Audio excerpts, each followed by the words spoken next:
Comissão Nacional de Eleição CNE, no Secretário Técnico de Administração Eleitoral STAE, facilita a formação com o procedimento apuramento nacional da eleição presidencial Tinan Rihun Rua Ronulu Racing Rua. Formação, procedimento, apuramento nacional da eleição presidencial halau ia salão apuramento nacional CNE Dili, quinta-feira, Loron Ruanulu Fulan Janeiro, Tinan Rihun Rua Ronulu Racing Rua.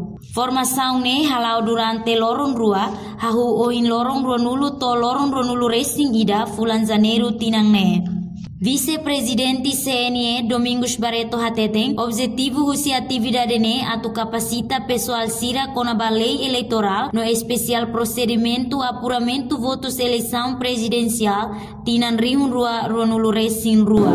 Atividade da hoje continuação e atende kata Presidente da República decreta a eleição e nós estamos também da órgão eleitoral rua. CNE está agora sendo dado preparações, reuniões, nível mana continua e hoje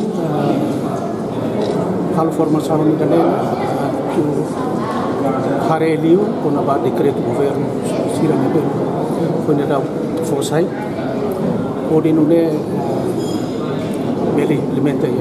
Atualmente, cada município e a pessoal apurento na IHAT, a FOINE se convoca outro funcionário Comissão Nacional das Eleições NIA, onde já teremos processo SIRA durante a eleição presidencial. E a preparação NEMOS realiza reunião o diretor-geral STAE, com a imprime boletim votos tinta no Selutang. Reportagem Cidália Sombai, Selfiana Caet, Televisão Timor Post.